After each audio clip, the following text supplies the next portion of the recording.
เอาเลยแต่หอมแก้มบ่ได้เลยมีเพื่อนใหญ่มีเพื่อนน้อยบ่ธรรมดาต้องเดิมนี่มันเป็นอะไรคือว่าบ่เถื่อบ่แห้งแหละฮะแม่นเบิดเลยนี่แห่ตัวนักอีกเอ้ยเนาะอันนี้ก็ของเมพิมพ์เนาะมอนนะของพระอาจารย์ทั้งฝั่งไทยพวกเขานะเป็นของเมพุทธสอนกับโพดาราวรเกือบของทั้งวัดทั้งมวลนี่เป็นของใหม่เบิดเลยแหละทางเมย์เพิ่นซื้อมาให้แทนมีสวยขอบทองโอ้งามแฮะมีบ่สิมี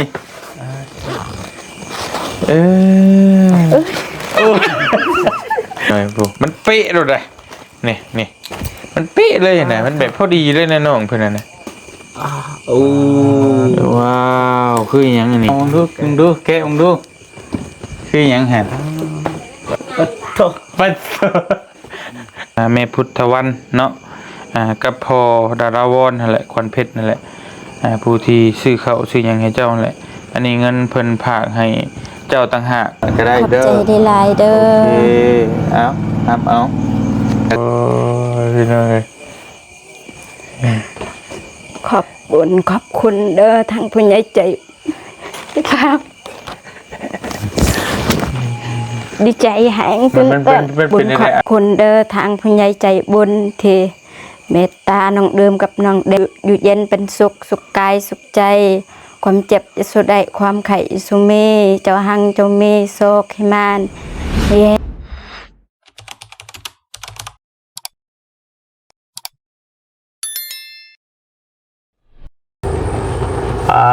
ี่น้องเห็นเนาะใช่บ้านกำกอกโมเมนต์บ้านอาลิงนี่เนาะในบ้านกำกอกพี่น้องเลยทางเวเขาบ้านอาลิงเนาะเอาหอดแล้วพี่น้องเลยเกือบกายไม่กินอีกก็ได้เนาะเอากับทักทายสบายดีพ่อแม่พี่น้องบ้านสุขุทุกคนพี่น้องเอ้ยฮอดลาวใต้เด้อพี่น้องเด้อบ้านนี่ฮอดบ้านน้องเดิมแล้วเข้าไปอีกประมาณ2 กิโลจากทางเวเข้าไปพี่น้องเห็นเนาะเวลา7 โมงแรงหรือว่า1 ทุ่มพอดีเจ้าพี่น้องเอ้ยใส่จิ๋วมาอยู่เนาะกระยุดอันซื้อข้าวซื้อน้ำนี่พี่น้องเอ้ยเข้าห้องน้ำข้างในนี่ก็เลยซ่าทางก็ยากนี่เนาะทางเขาเข้ามาทางสารวัตรมันจะเป็นคุมเป็นยังนี่ใส่ความไวบ่ได้พี่น้องเลยคาดการว่าประมาณ6 โมงปลาย7 โมงเลยหน่อยหนึ่งเนาะคอยมาฝ้าฝนกับมามับอยู่มาพี่ลาวใต้อย่างชื่อกับคนที่ดีขนาดโอ้ยเป็นอะไรบุเนาะไปพี่น้องก็เดินทางโอ้ขมิมอยู่ทางก็มืดตื้ออยู่พี่น้องเลยว่าจะว่าพากันนอนบนหลับประจัดทางนั้นเป็นที่คิดอยู่ว่าเขาชิมาเนาะโอ้พี่น้องเลยเพราะว่ามันค่ำเลยปกติบ่เตียงมาฮอดค่ำเลยก็บ่ได้มาดอกสิพักผ่อนผู้อื่นพุทธแต่ว่ามื้อนี้ค่ำก็ต้องมาเพราะว่าเฮาซื้อข้าวซื้อหยังมาให้เพิ่นพี่น้องพวกอาหารการกินเนาะพวกน้ำมันหล่อลมมีหยังต่างๆอะไรพี่น้องเฮาก็เลยมาเลยมื้อนี้ค่ำก็ต้องมารู้สึกว่าฝนก็สิมานำเด้อโอ้ยเนาะจังเมนจากเมง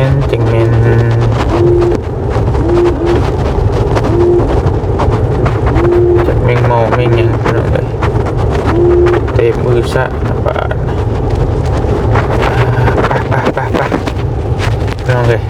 เดินทางเจอกันที่บ้านน้องเดิมเพื่อนบ้านใช้ตื่นทางลงป่านโอ้ยพี่ พี่ได้บ่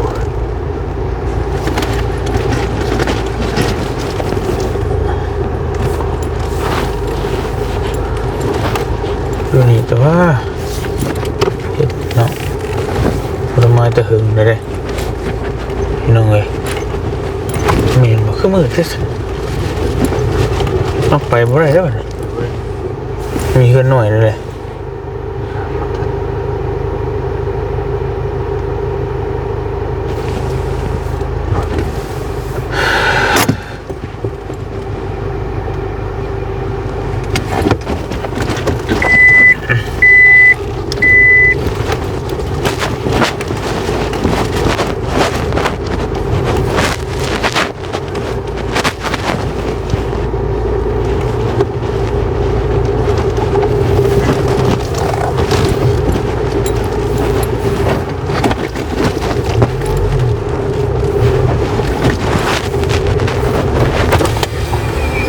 ใส่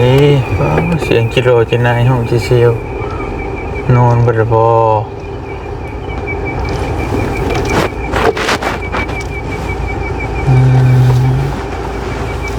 นอนหมดหรือยังตรงนี้แหละ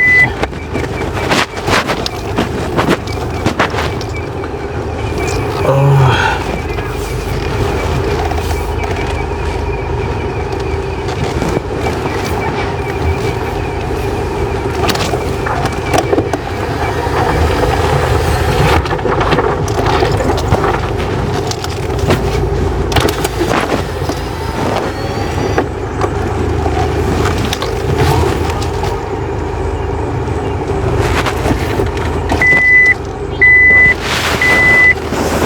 มิดชิมดิมอยู่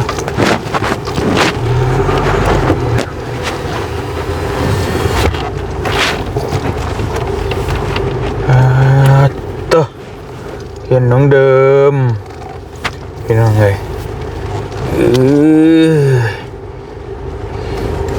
ใหญ่โตโมโหลานจังเลยปัดทิโชไป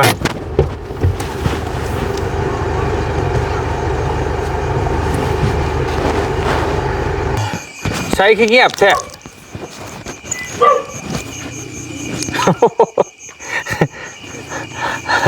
โอ้ยสบายดีเอ้ยใช้คือเงียบคือมิดใช้หม่อยแท้ไปใช้ไปเลย เข้าไปเล่น ฮะ เข้าไปเล่น อ้าวเส้นนุ่งเดิมพันน่ะโอ้เฮ้ยกล้าป่ะเธอนี่โอ้พี่น้องเอ้ยสบายดีมาโอ้กินฮอดโอ้ยท่านในเมื่อบ่ใช่ไหมว่าจะมิดจะม่อยอยู่ไปทางไหนวะเด้บ่ะใช้เจ้าของเพื่อนไปใช้อยู่เพื่อนพูดโอ้ มาดึกมาเดินขึ้นว่ามืออื่นจังมาขึ้นว่า บอกแล้วมันมีเข่ามีหยังมีน้ำมีน่าจะเอามาไว้ชูกันกินฮะเนาะ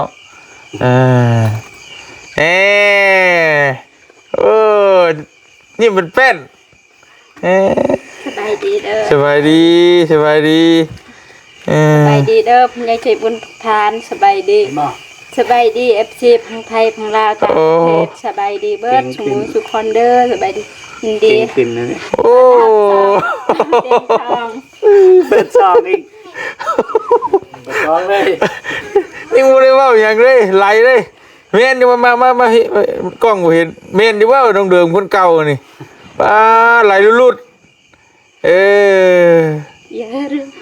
ดีใจ เฮ้ย เต้นใจ ดีใจ เป็นตัวสั่น ตัวฉัน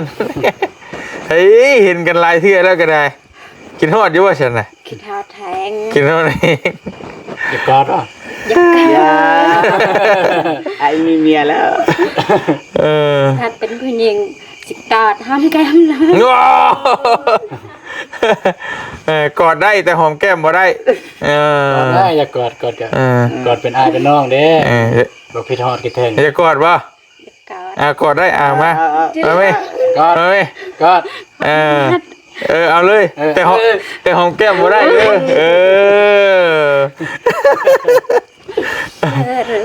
อได้อยู่สำนี้น่ะได้อยู่พี่น้องเนาะตามฮีตของประเพณีบ้านเฮาถือว่าน้องหักน้องเพลงน่ะได้ถึงขั้นหอมแก้มจูบปากนี่มันบ่ได้เนาะแต่ได้บ่เจ็บได้อยู่หรอกเพราะว่า ยิ้ม เป็นอะไรอันเตรียมของยังแน่แหละอันนี้คือว่ามีสมอจะมีเถอะว่าจะขึ้นเฮือนนะคิดว่าฉันต้องเตรียมของก็ลูกกัวบ่แม่นบ่ น้องเพิ่นกำลังนัดแขกเข้ามามื้อแต่เช้าเพิ่นน่ะ อ๋อเอาบืนเลยโอ้ไอ้บ่ฮู้เลยฮะนี่พาบ่เหยียบรถตาตีตาตั้งนะเพราะว่ายันว่าเพิ่นคือแถวบ้านไอ้ผัดต้องเตรียมมาเข้ามาน้ำมันยังแต่ตอนนี้นะเริ่มเฮ็ดหยังไว้นะบ่อื่นสินะปกติก็แบบนั้นเหมือนกันแต่ว่า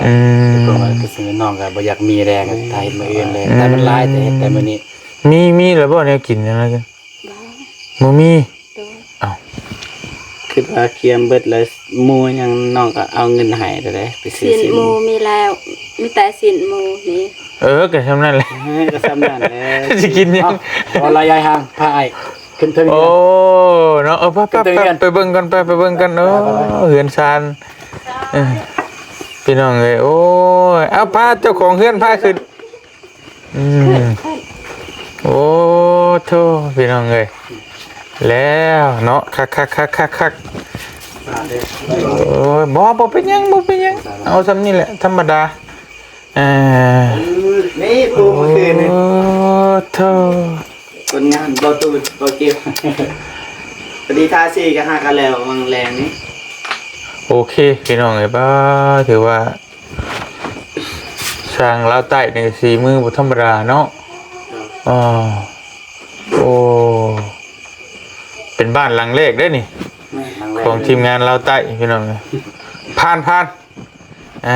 โอ้สุดยอดฮะล็อกเลยเดิมล็อกเอาน้องเดิมนี่บ่ไม่มูนหลายบ่เอ้าอันนี้ก็ล็อกโอ้ใช้กระเจเด้เนาะแล้วมาเบิ่งดูก็เบิ่งห้องเบิ่งหยังในตัวเฮ้ยใช่น้องดินได้ใช่ไหมอาบน้ำโอเคอนุญาตไปเอากระแจก่อนโอ้ยมันญาติดีแท้ดิเขาจะอายนี่ดิโอ้ยเนาะจะบ่เตียงอายเลยบัดนี้มันญาติดีเกินพี่น้องเอ้ยโอ้ยมาแต่ทางใดทางลุ่มบ่หรือว่ามาจากสารวัตรมาตัดมานี่ได้ว่าสิไว้ก็บ่ไว้คือเก่ามาบ่เจอเบาหนุ่มมาทางนี้คือกันมันก็หากแยกตอนนี้ไปนี่กันนี่ทางนี้แหละคิดว่าเจอก็บ่ฮู้แล้วมันก็เห็นอยู่แล้วรถจักรสวนแต่ว่าจักรรถไฟรถยาแหละอ้ายก็ฟ้าวเด้บ่ได้ชนหยังได้เหยียบเป็นเหยียบพี่น้องเอ้ยก็คิดอยู่ว่ากี่วันเร่งว่าจะให้มาทันก่อนมืดว่าแต่มันผัดโอ้บ่คือคิดปานใดกำลังทาด้วยเนี่ยเอาเลย ทำไปเก็บสียังอยู่เป็นยังสีได้อยู่ทาแรงโอ้งามไปลองเลยโอเคเลยเนาะฝนตกทดสอบแล้วบ่ทดสอบอะไรบ่หัวเนาะโอ้แต่ผ่านในผ่านอยู่มันธรรมชาติตอนนั้นแต่ถ้าหัวนี่จังว่ากันไหมแต่ว่าบ่หัวบ่ยังนี่ก็โอเคแล้วสีมือมันก็เนียบอยู่พี่น้องเห็นเนาะผ่านในเรื่องโอ้นี่เม็ดเช้าผมว่าโธ่ผมเยี่ยมเม็ดเช้าใช่ดิผู้แปลกระเจกระไดไปหาเราไปผลิตหรือมองไว้กระเจเดี๋ยวพี่อีกแล้วไปผลิตไหมนั่นเดินมาห้องไหนเนี่ยเปิดรถห้องใดก็ได้บ่ทันมีปูว่าสิปูแต่บ่ทันนะบ่เป็นหยังเบิ่งก่อนโอ้โธ่เป็นหน่อยแทงเอ้าสิบ่ใหม่ได้นี่เปิดบ่โอ้เขาได้บ่ได้ห่วยต้องถามก็ได้เฮาเดี๋ยวเกลือที่น้องเกี่ยวเนี่ยนี่น่ะบ่เอาลงบ่เลยถึงงานแน่เลยเนี่ยเดี๋ยวถึงงานได้สิ พี่น้องเลยเนาะ พอดีมวนพอดีงานน้องเดิม พอดีแนวนี้เท่าไรก็ความยาว อันนี้บ่ได้จือรายละเอียดอะไร ประมาณ2 เมตรปลายเนาะ2 เมตรหาว่านี่โอเคอยู่แต่สั้นกว่านี้มันสิบ่วิดที่นอนต้องใส่เอาที่นอนมาพอดีงามเท่าคือได้เฮ็ดงามแท้แหม ถึกใจอยู่บ่ ถึกใจ ถึกใจ แพง ถึกใจเอง โดย ถึงใจอย่างแรง ค่ะ อย่างแรง งามไปพี่น้องมิแต่ว่าเดี๋ยวสิลงไปเอาน้ำเอาหยังและมาไว้ เอาเข่าอันนี้มีอย่างนี้แล้วน้ำส้มมีหยังอันนี้ มอนทีมงานซื้อวะทีมงานสิ โอเคพัดลมพร้อมเนาะเตรียมมาให้ผู้ลานแต่ว่าพื้นไฟท่านได้มาข้ามราคาแล้ว บืนจังว่ากันพี่น้องแต่ว่าเอาตัวเรื่องนี้ก่อนไปต้องมาแบบนัดกันเลยมาเจ็บ บ่ เสียงคือว่าเสียงรถเบาะอยู่เนาะ บ่ได้ฮู้เลยบ่ว่าสิมาพี่ว้าโธ่ ไม่รู้ว่าใช่มาน้องน้อง ตี เดิม ฮอดเด็กนะ แต่คิดว่าแบบว่า ใคร แม่เสียไป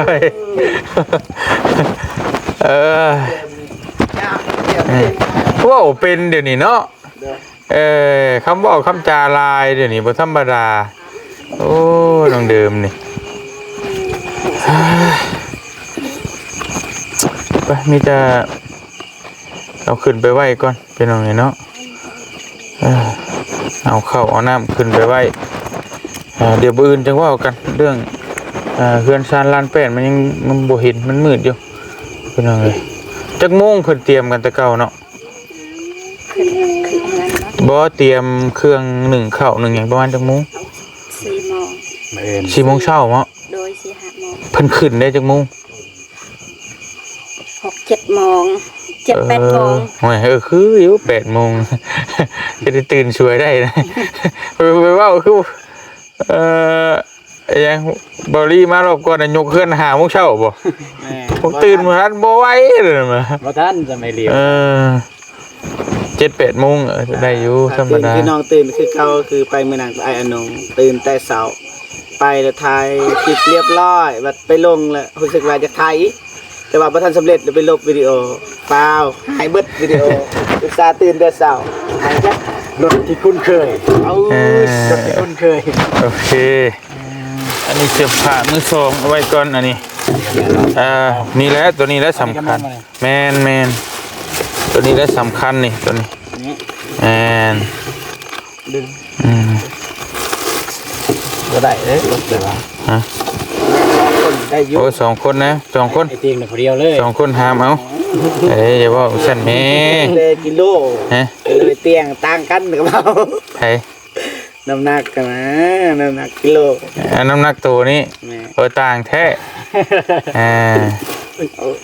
ได้บ่ล่ะ เอา เอาขึ้นเทิงรถแล้วอันเดี๋ยวอันน่ะสิเฮ็ดได้ใดอันปกติหม่องเข้าน้ำอยู่ไส ปะเขาก็อยู่ถึงเฮือนใหญ่ ขึ้นไปเฮือนใหญ่เนาะเดี๋ยวตักเอาเนาะไปเดี๋ยวขึ้นเนาะเดี๋ยวตักเอา เดือนนี้เด้ มีเฮือนใหญ่มีเฮือนน้อยบ่ธรรมดาต้องเดิมนี่ได้ขึ้นเลยผู้หนึงขึ้นก่อนบ่ให้ผู้อัน ได้ปะ ไป ชิลุกมือ ไปให้ เจ็บกับไอตูน เห็น ชิลุกมือได้เลยไป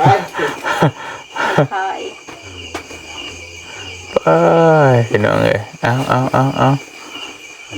มันจะได้ดีครับตื่น มันเป็นอะไรคือว่าบ่เถื่อบ่เฮงแหละโอ้ย ขึ้น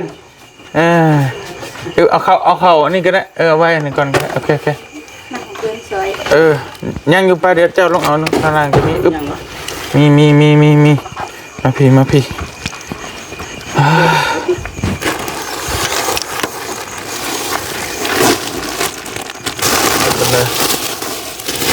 นี่อัดไปก่อน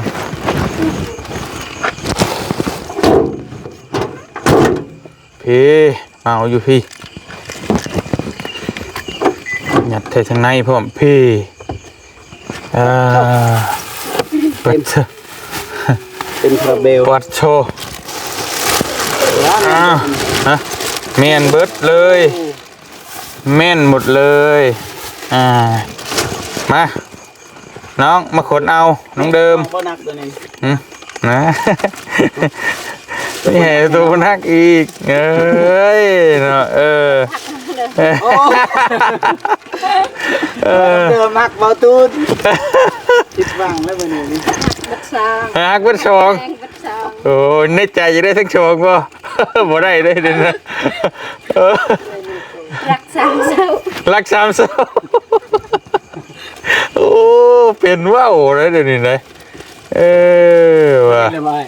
ฮะ บัดนี้เลยบ่ อันตัวนั้นโบเมนของอันเพื่อนชื่อยังก็ใช้เพื่อนเจ้าน่ะเพื่อนหมูน้องเดิมบ่เอาไว้เห็นก่อนนั่นแหละของเพื่อนเอาตัวนี้ไปก่อนน้องซิมบ่ชื่อซิมสร้างสื่อเนาะไป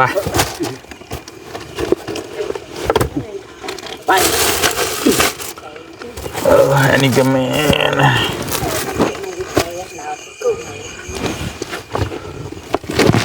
อึบ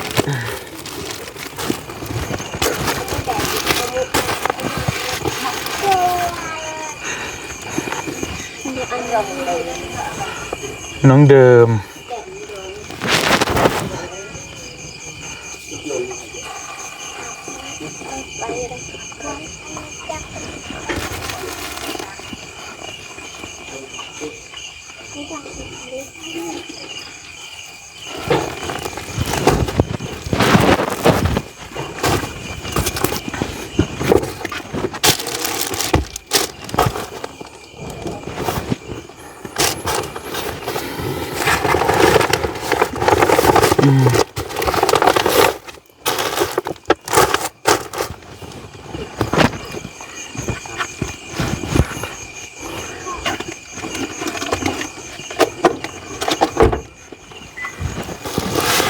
ไป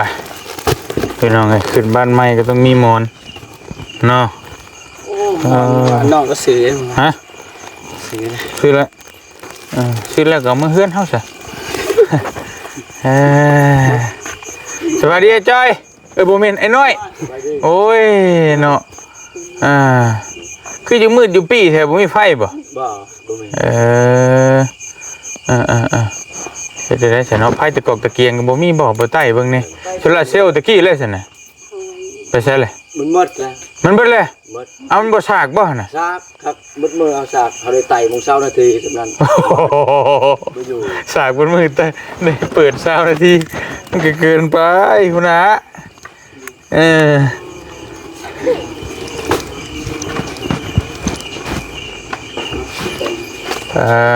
ตัวพี่น้องเลยโอเคโอเคโท วันนี้เลยบ่ โดย เข้าใน อันนี้ครับ โดย ยันเด็กน้อย ต้องเริ่มรหัสครับ นั่งลงเพื่อนมาได้อยู่เพียงเงา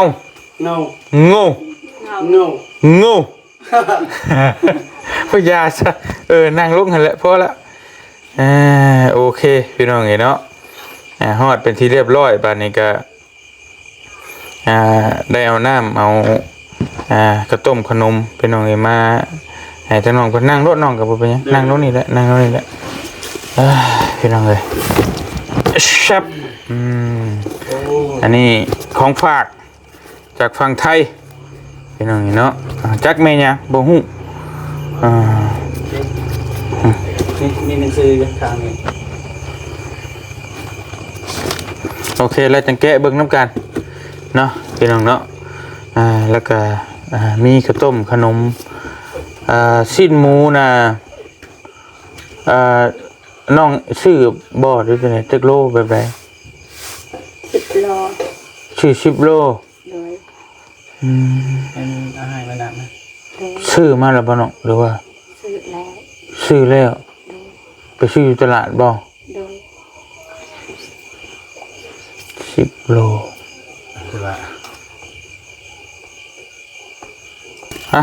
เดี๋ยวมาอันนี้พี่น้องเลยมาเอาเครื่องยังบ่เบิด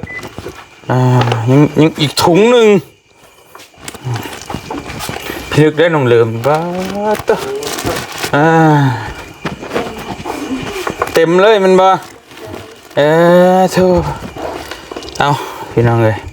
ยับเข้ามาอีกก็ได้เนาะยันว่ามันบ่เห็นมุมก็ยับเข้ามาโดดบ่เป็นหยัง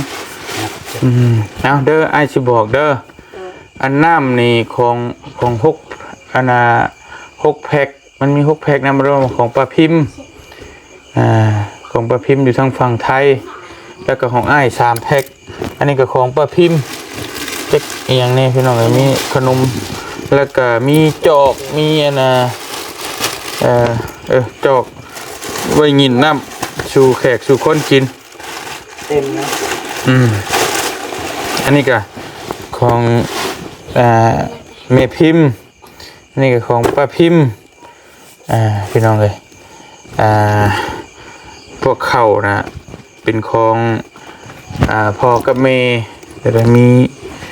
รายท่านพี่น้องเลยเนาะมอนนะของพระอาจารย์ทั้งฝั่งไทยเพิ่นเอามาให้บ่เตียงก็ได้แบ่งมาให้น้องเพิ่นพี่น้องเลย เข้านี่เป็นของเมพุทธสอนกับโพดาราวรขวัญเพชรเนาะทางเมเพิ่นก็ซอยดูตลอดมาแล้วก็เพิ่นยังที่ซอยอีกโยมีนะซอยอีกโยของเจ้าหั่นแหละแต่เอาตัวนี้ก่อนถ้าทำนี่ก็นอนบ่รับแล้วเจ้ามื้อนี้เนาะเอ็นเด้อ เอาแกะเบิ่งเลยบัดนี้เพื่อจะได้เห็นน้ำกันพี่น้องเลยว่าเดี๋ยวจะได้ให้ทั้งพิมพ์หรือว่าพี่พิมพ์เพิ่นเบิ่งน้ำกันว่าสีตรงบ่ที่ของเพิ่นเอามาให้ในยันมันตกเสียหายถ้ามันบ่ครบบ่หยังก็ให้เพิ่นคอมเมนต์ได้ส่งมาบอกแก้เบิ่งเลยล่ะของเจ้าเบิดเลยได้อันนี้ก็ตัวน้องเด่นทันได้มาเนาะน้องเด่นไปฮะเอามาแล้วโอ้ยขึ้นมาฉันมานั่งพี่มานั่งนี่นี่นั่งนี่ก็ได้โอเคนี่มานั่งใกล้จนมาแล้ว โบเห็นขอโทษขออภัยลาได้พี่น้องมันมืดเนาะสบายดีน้องสบายดีเอาโอเคพี่น้องไงบ้านนี้ก็พอดีเลยอันนี้ก็ของเจ้ากับของน้องเดนแกเลยละ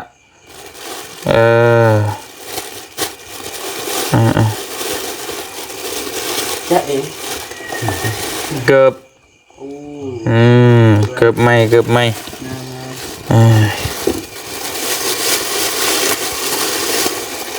ไปเที่ยวตัวอะไรก็เอาแล้วก็เด้ออันนี้ก็น้องเดิมแก้มรู้ซึ่งเลยบาทนี่นะ ซื้อน้ำนะ จังว่าก็งามบ่งามก็เบิ่งน้ำกันนี่แหละเพราะว่าไอ้กับบริเก้ได้บริก้าระลาบระล่วงได้นั่นเ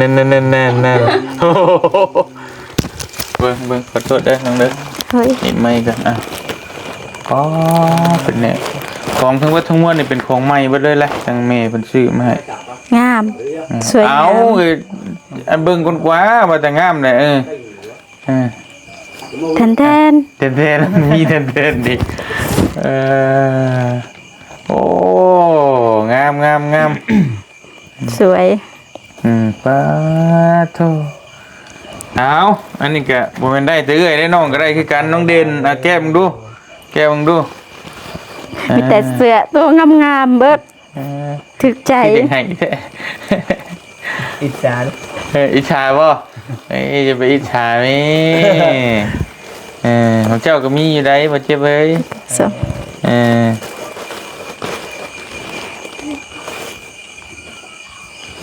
อาร์เซนอล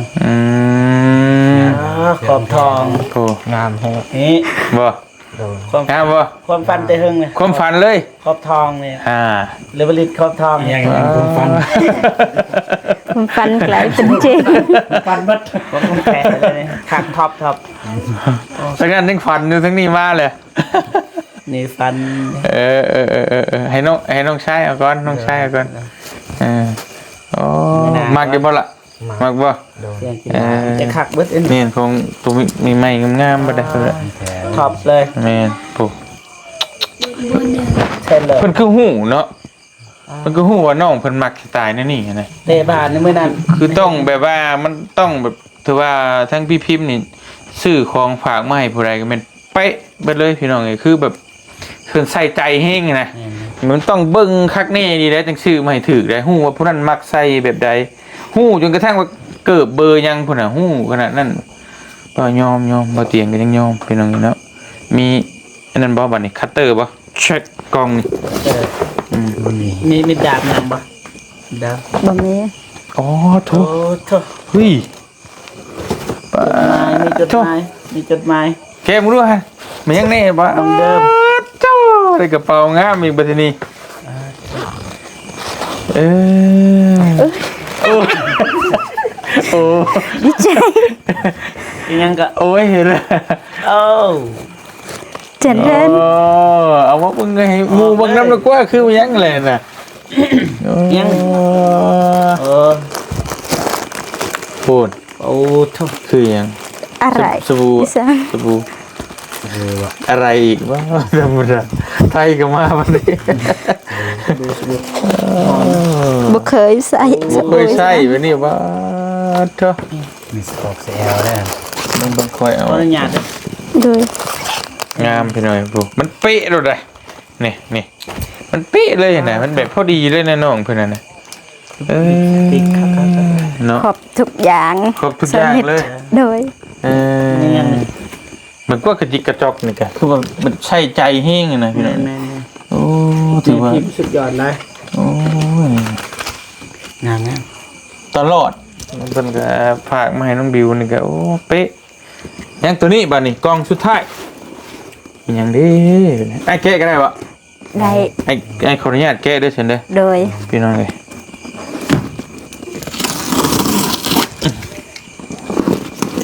ระเบิด เฮ้ยโดนเพื่อนโอ้ยดอก โอ้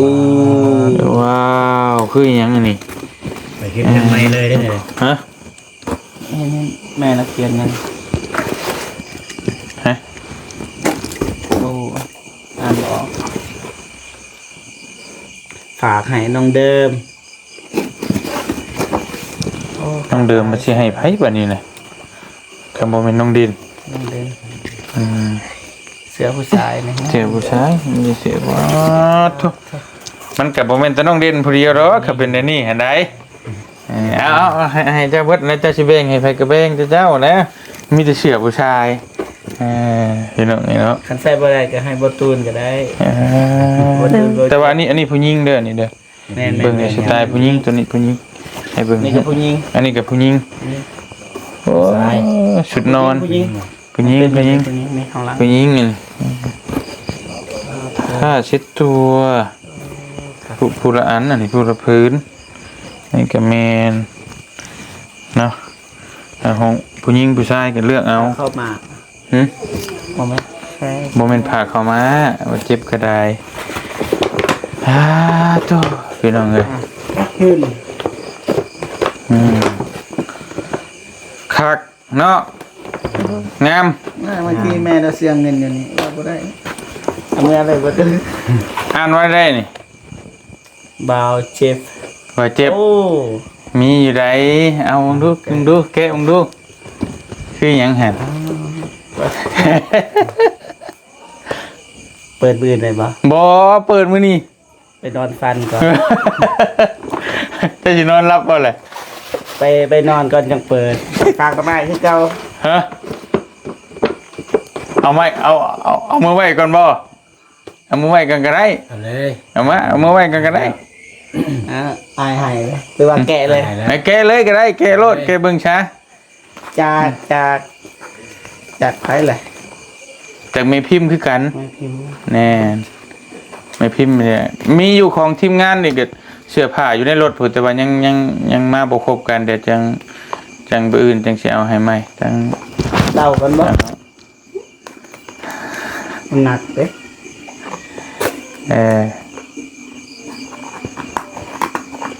เ คิดว่ามันยังวะน้องเดิมคิดว่ามันยัง บ่ทันฮู้ ฮะ เดิมเดา คิดว่าเสือ คิดว่าเชื่อ เสือ เออ เสือมันบ่เป็นแบบนี้เด้เสือเรามีคัตเตอร์นะ แต่จะดึงแล้วนะฉีกรถกระดาษที่ใช่เป็นยังจะไหนมันก็ใช้งานบ่ได้แล้วแหละเอาเลย โอ้ย เบิดแห้งแล้วโอ้ยแล้ว ใช้กำลังนะ อ่า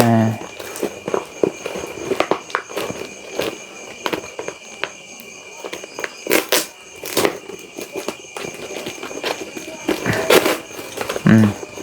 ดุนบ่ตุนว่าโจ มียังไงฮะ สาธิ เงิน โมเวนโมเวนตอนนั้นน่ะเอามาอีก ยังมีอีกอยู่ เอาบ่เบิ่งตัวนี้ บ่เบิ่งเอามาจงมาอีก โอ้โถ ปัดแล้ว เจ็บเลยนะเจ็บ ไปเด้อไปเด้อ ทั้งนี้ดีใจก็เจ้าของอีกโอ้ ความฝันแต่ดนละ ยินดีนำเด้อ ท่านได้ได้บ่หั่นน่ะ ลายฟันมาจากลาย ฮะ ลาย มีแต่พันก็พัน แมน ว่าจะได้โทรศัพท์เพราะว่าใช้ไปบ่ได้เด้โทรศัพท์ แกะลองเบิ่งแกะลองเบิ่งดู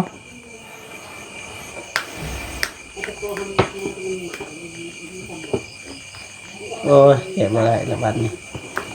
ตื่นเต้นแห้งหลายเจ็บบึ้งมือสั่นยับ มีสัญญาณกันนะ โอ้เนาะ อ่า โอ้โหเห็นเลยนะ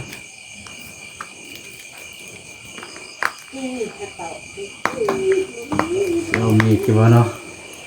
เย็น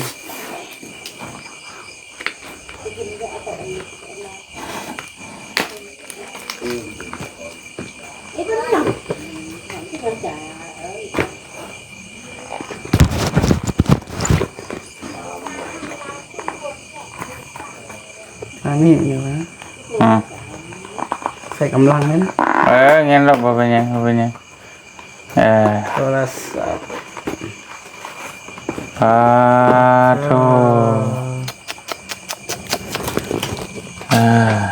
งามงามงามอืม สุดยอดเลย โอ้พี่น้องนี่งามอีหลีนี่ เด็กสิเว้าเลย โอ้ยจักสิเว้าเลยเอาไปแล้วจังว่ากันเอาเป็นว่าบลื่นจังรีวิวให้แม่เพิ่นเบิ่ง ได้ ใช่มีบ่ครบบ่ได้หั่นน่ะใส่ตรงใช้ฉากมันมีอยู่บ่นั่นหั่นแหละโอ้ค่ะ Samsung หยังก็บ่เจ็บอ่านเอาดู Samsung Galaxy A16 A16 โอ้ 5G พุ่นป้าเจ้าเฮ้ยเนาะยิ้มเป็นแปะบาดนี้เจ้าเอานี่ก็ทั้งเอ้ยพิมพ์หรือว่าแม่พิมพ์เพิ่นฝากมาให้บ่เจ็บเห็นบ่เจ็บจมว่าโทรศัพท์มันบ่โอเคถ่ายคลิปมันบ่คมชัดบ่หยังบ่รองรับไมค์หยังต่างๆนั่นแหละเพิ่นก็ได้ฝากมาให้เนาะพี่น้องไงเป็นรุ่นที่ว่าทีมงานมักใช้กันที่สุดคือยี่ห้อ Samsung พี่น้องเอ้ยถือว่าดีทนทานแบตก็ทนเนาะอย่าให้ได้ดีใจ ให้ดีนะดีใจดีวะ ดีใจ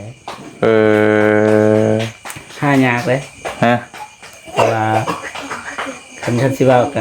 กับแม่กับบ่ฮู้จักกันนะคันสิเว้า กับบริหูจัก บ่แม่นพี่น้องอีก แม่น แต่ว่าเราหายนะขนาดพี่น้องยังบ่ได้นะประมาณนี้ ก็เลยมันซึ้งบัดนี้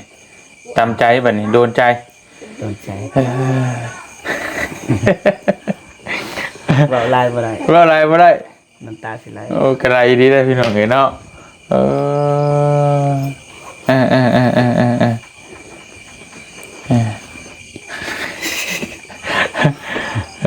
นอนรับบ่บ่เลงนี่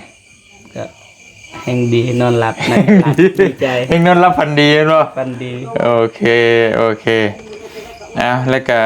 ยังมีเครื่องของอีกอยู่พี่น้องเอ้ยในรถเพิ่นแหละเป็นเสื้อผ้าหน้าเพศต่างๆยังทีมงานก็อาจจะได้เบิดทุกคนอยู่แต่เดี๋ยวไปเบิ่งมื้ออื่นเนาะเป็นพวกเสื้อผ้าหน้าเพศหรือหยังก็ไปเบิ่งนํกันพี่น้องเอ้ยแล้วก็น้องเดิมผู้อุ้มบ่ปล่อยเลยถึกใจขนาดนี้กันเนาะ โดย ปาโธ่พี่น้องเอ้ยยังทั้งบ่าวนุ่งทั้งบ่าวตูนและบ่าวโกมานำอยู่บ่มื้อนี้ มานำ เพิ่นก็ฝากมาให้เบิดทุกคนอยู่ปืนจังแกะเบิ่งพี่น้องเอ้ยแต่นี่ก็เลยเห็นน้องเดิมได้ของยันว่าบ่เจ็บยันว่าบ่เจ็บเว้ยเบิ่งอยู่ก็เลยมอบให้เล่มกันเลยมื้อนี้เนาะ โดย อันนี้ก็ได้อันนี้ได้อันนั้นก็ได้พี่น้องเอ้ยมีแต่ว่ามื้ออื่นจังว่ากันอีกเนาะทางบ่เตียงก็มาฮอดค่ำมืดตื่นตาแล้วมื้อนี้ก็ป้าโตพี่น้องเอ้ยถือว่ามาฮอดไวกว่าแต่เก่าอยู่เด้มื้อนี้แต่ว่ามันก็ค่ำนั่นแหละเนาะเอามาฮอดถ้าแต่ง 7:00 นหรือว่า 1 ทุ่มพอดีพี่น้องเอ้ยเอาจังซั่นแหละมีแต่ว่ามื้ออื่นเนาะมื้ออื่นจังว่ากันอีกเทื่อนึงพี่น้องเอ้ยทั้งบ่เตียงก็สิมาร่วมงานน้ำน้องเพิ่นตอนนี้ก็เตรียมเครื่องเตรียมของแล้วมันบ่ ยังนี่ได้ยิ้มตลอดนะ ดีใจ ดีใจบ่ โดย มีความสุข มีความสุข โดยน่ะเบาเต็มท้องมาหามีความสุขแฮงดีใจแฮง เขียวยังก็คือข่าวเดี๋ยวนี้เนาะ ยาสูบยาแล้วบ่ เศร้าแล้ว นั่นแหละน่าจะเป็นตัวนั้นแหละเพราะเฮายาสูบบ้องสูบยัง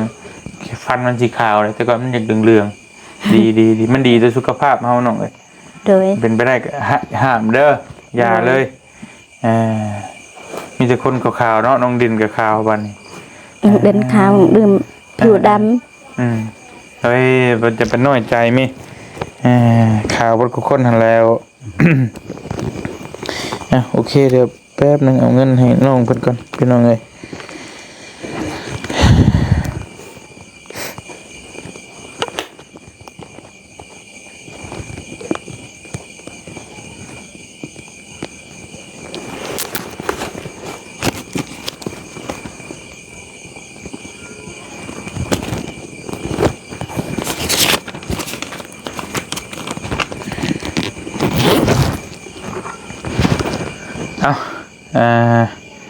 บัดนี้ทาง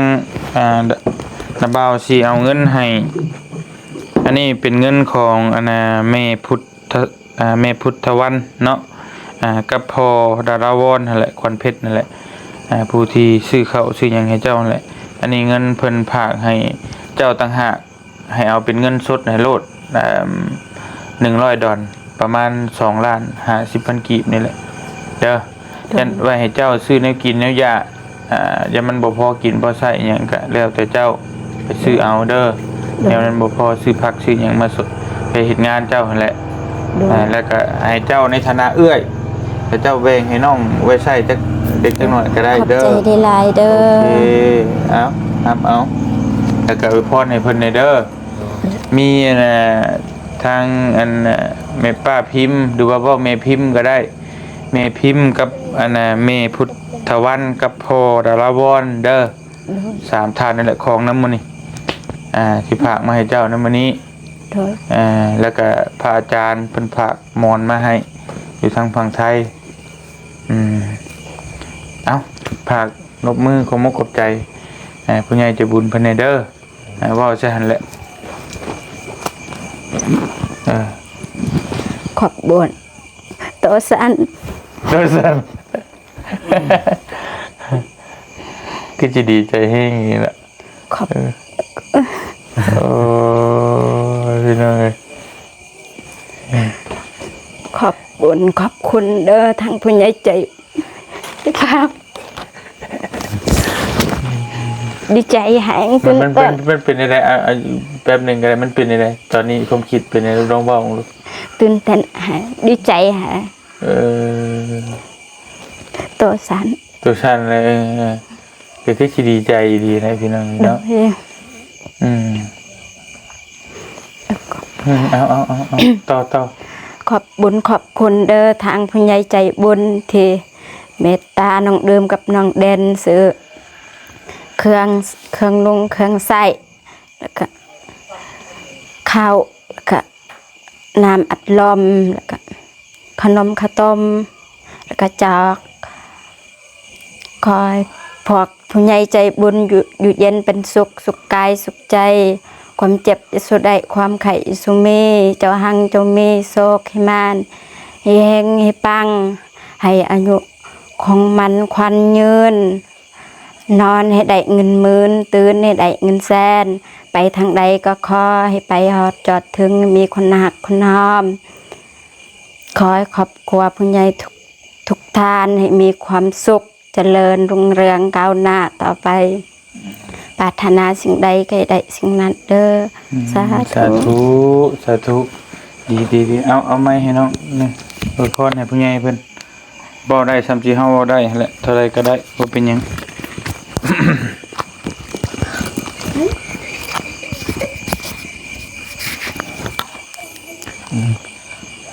ขอบบุญขอบคุณหลายๆเด้อทางแม่พิมพ์แล้วก็พระอาจารย์แล้วก็ อันแม่พุทธวัน พุทธวัน แล้วก็พ่อดาราวอน พ่อลาลาวอน พอละลาวอน โดย ก็ขอให้พ่อใหญ่ใจบุญหรือว่าแม่ใหญ่ใจบุญทุกทาน จงมีแต่สุขภาพแข็งแรงความเจ็บอย่าได้ความไข้อย่ามีปรารถนาสิ่งใดก็ขอให้ได้สิ่งนั้นให้สมดังปรารถนาบ่ว่าจะเฮ็ดเวียกการงานอันใดก็ขอให้ราบรื่น โดย บ่ว่าจะไปทางใดก็ขอให้มีคนหักคนหอมก็ขออวยพรให้ทางนาเบาเตียงทองแล้วก็ทีมงานนาเบาลีหรือว่า FC เบิดทุกทานก็ขอให้อยู่เย็นเป็นสุขสุขภาพแข็งแรงความเจ็บอย่าได้ความไข้อย่ามีเด้อสาธุ ดีอวยพรเก่งเบิดทุกคนแหละเอาบัดนี้ถึงตาเจ้าบ่เจ็บ โธ่ โอ้สัน ใส่สื่อใส่มันยังให้กลัวทหารพรานมันยังแท้เนาะเนาะคือตำรวจตำยังแท้เอาโดยจะได้ก็ขอขอบอกขอบใจนะแม่พิมพ์ทางฝั่งไทยที่เมตตาสงสารเบาเจ็บเพราะว่าเบาเจ็บก็เป็นความฝันที่อยากได้โทรศัพท์จะได้ก็ขอบคุญขอบคุณนะแม่พิมพ์จงมีแต่ความสุขนะสุขภาพแข็งแรงประสบผลสำเร็จในหน้าที่การงานไปที่ใดก็ขอให้ปลอดภัยนะความเจ็บอย่าได้ความไข้อย่ามีอายุมันควรยืนเด้อความเจ็บอย่าได้ความไข้อย่ามีอย่าเจ็บอย่าจนและลำรวยยิ่งขึ้นไปเด้อแม่เด้อสาธุ โอ้ยเอาความฝันก็เป็นจริงแล้ววันนี้เนาะเบาเจ็บก็เบาตูนนี่แหละ2คนนี่แหละเบาตูนก็ท่านได้เนาะ ยังบ่ตุนก็ยืมใส่โทรศัพท์ไอ้อนงแต่ดนนะแต่ไอ้อนงได้โทรศัพท์ใหม่ยืมเลยกับเบานุ่งก็ได้แล้วผู้ใหญ่ซื้อให้เบาเจ็บพี่น้องยังเหลือเบาตูนเอาไอ้ถึงเลขก่อนจะซื้อให้อดทนแต่ว่าเพิ่นกับภาคมีเพิ่นภาคมาให้อยู่อันแต่น่าจะเป็นพวกเสื้อผ้าหน้าเพนี่แหละอยู่ในรถอ้ายเดี๋ยวมาคบกันบื้นก่อนเดี๋ยวสิเอาให้เนาะทั้งมีทั้งเบา